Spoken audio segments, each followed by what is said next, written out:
40 கோடி ரூபாயில் சீரமைக்கப்பட்ட சென்னைக்கு குடிநீர் வழங்கும் சோழவரம் ஏரியில் சுமார் 100 மீட்டர் தூரத்திற்கு கரை உள்வாங்கி சேதமடைந்துள்ளதால் தண்ணீரை முழுமையாக தேக்கி வைக்க முடியாத நிலை உள்ளதாக கூறப்படுகிறது.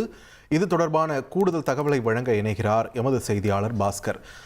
வணக்கம். இந்த ஏரிக்கரை உள்வாங்கியதற்கு என்ன காரணம்? தற்பொழுது சுமார் இதனால எவ்வளவு தண்ணீர் நம்மளால சேமிக்க முடியாத ஒரு சூழல் அங்கு உருவாக இருக்கிறது? அதிகாரிகள் தரப்புலையும் அங்க இருக்கக்கூடிய மக்கள் தரப்புல இருந்து என்ன சொல்றாங்க? விரிவா பதிவு பண்ணுங்க. அதாவது சென்னைக்கு குடிநீர் வழங்குவதில் சோழவரம் ஏரி மிக முக்கிய பங்கு வகிக்கிறது. அண்மையில் 40 கோடி ரூபாய் மதிப்பீட்டில் சோழவரம் ஏரிக்கரை சீரமைப்பு பணிகள் நடைபெற்றன.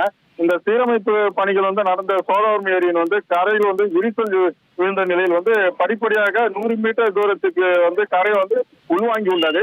தரமற்ற முறையில் சீரமைப்பு பணிகள் நடைபெற்றதால் ஏரிக்கரை உள்வாங்கி உள்ளதாக தமிழக ஆளுநர்கள் குற்றம் சாட்டியுள்ளனர். சுமார் 1 கிலோமீட்டர் தூரத்துக்கு சோழவரம் ஏரிக்கரையின் மீது தார்பாய் கொண்டு மூடி வைக்கப்பட்டுள்ளது.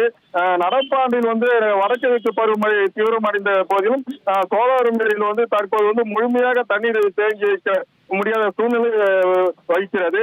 1081 மில்லியன் கன அடி கொள்ளவு கண்ட இந்த சோழவரம் ஏரியில் தற்போது 49% நிரப்பி 532 மில்லியன் கன அடி நீர் மட்டுமே இருப்பு உள்ளது. ஏரிக்கரைகள் சேதமடைந்ததால் தண்ணீர் முழுமையாக தேக்கி வைக்க முடியாததால் கோழி ஏரிக்கும் உபநீராக கொசத்தலை ஆற்றுக்கு அதிகாரிகள் வெளியேற்றியதால் நீர்மட்டம் வெகுவாக குறைந்துள்ளது. மக்களின் வரிப்பணத்தை வீணடிக்காத வகையில் சோழவரம் ஏரி அதிகாரி குழுவினர் முறையாக ஆய்வு செய்து கரையினை போர்க்கால அடிப்படையில் சீரமைத்து தந்திட பொதுமக்கள் வேண்டுகோள் விடுத்துள்ளனர். நன்றி பாஸ்கர், உங்களுடைய விரிவான தகவல்களுக்கு.